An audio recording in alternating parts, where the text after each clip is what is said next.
Welcome to Park Hall, JD Cymru Premier Match Day 32, and I'm with Dave Hollands, groundhopper supreme. We'll have a little chat about that later, Dave, but what's it like to be in the TNS dressing room? It's good. It's better than what I expected. It's Fantastic. One of the best I've seen. Right, let's carry on with the rest of the little tour. We'll do that. That's a big trophy. That's impressive, Dave. Very impressive. First of all, welcome to Park Hall. We'll come to that in due course. Thank You're you. a groundhopper. What got you into that in the first place? I used to support my local team, Charlton Athletic. Used to watch them home and away. And a friend of mine said to me, "What do we do when Charlton aren't playing? You know, if we're knocked out of a cup." So he went and got this big map, put loads of pins on it, red that we'd been there, and green we'd been there, red we hadn't. And we just started knocking off the red ones. And it took six years, and we finished in 92. And out of the 92 that you in the league at this moment in time, new grounds included, Yep. what's your favourite and why? The best ground is the new Tottenham Stadium. Wherever you sit, it's a great view. No posts, pillars, nothing in the way. It's just an all-round great sporting environment. And how long were you stuck on 91 before you actually ticked off the 92nd? Right, well, I've done 92 twice. The first time, it was quite easy. The second time, I was stuck on 91 for 2 years because I couldn't get a ticket for Bournemouth. You know, then they just got in the Premier League and you just couldn't buy them tickets at all. And then they had an FA Cup game. They had about 300 tickets go on general sale. And I think they all snapped up in the first 2 minutes. And I was lucky I got on there and got a ticket. And of course, you're 92nd this time round. 92nd this time around Bradford City. And how long do you have to wait between 91 and 92 on this occasion? Not too bad. Not too bad. Not long. And you are from Kent, from Faversham to be Yes. precise. Yep. What has brought you across the border into Wales as your groundhopping adventures continue? Right. Well, once I'd done the English 92, I'd already started the Scottish, and I've done 37 of those 42, plus 11 that are no longer in the 42.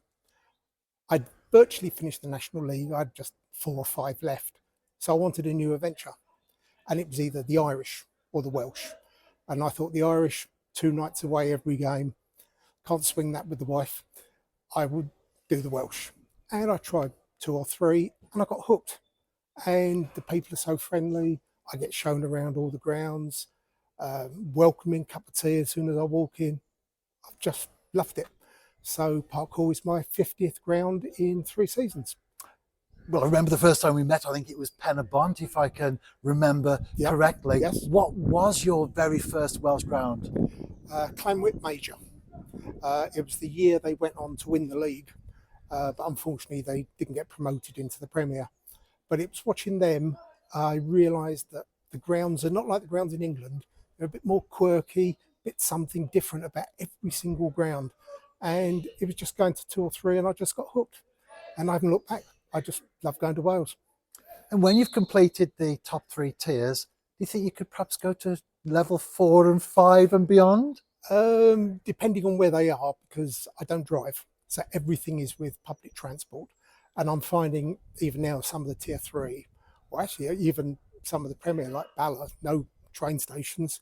It's trains, buses, taxis. It will depend on where some of these grounds are. But it won't stop me. If I feel like I want to go on, then yes, I probably will. And how many grounds have you been to in total? Today will be number 321 that I've kept a record of. But I was a director of a club for 2 to 3 seasons. And for some reason, I never kept a record of all the grounds. So I think you can add 50 or 70 onto that. So I'd say just shy of 400 in all, which is not a lot for a groundhopper because some go to 5, 6, 7 games a week. I just go to 1 at the weekends, and I'm happy with that. Do you ever go to grounds twice? Yes. Oh, yes. This season, I've been to Margate, Chatham, both in Kent when the weather's been so bad, and I've been to them before.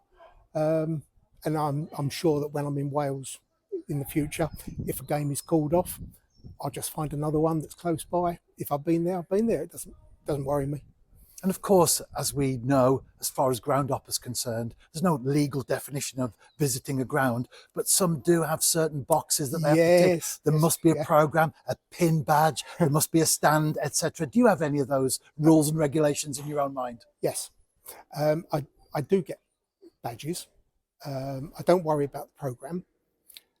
The 92 Club was originally set up by a guy called Gordon Pierce, and he set out his own set of rules. Now, unfortunately, Gordon passed away, but I still stick to his rules.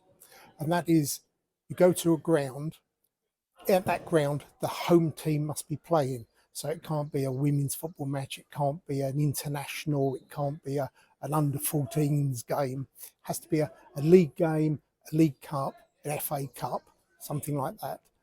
And I just stick to those rules that have stuck. But groundhoppers have their own set of rules. They do whatever they think is best for them, and I have no problem with that at all. Well, there is a game going on behind you as we speak. The main one is yet to come, the New Saints versus Connors Key Nomads. Dave, thank you for your time today and enjoy the game. Been a pleasure.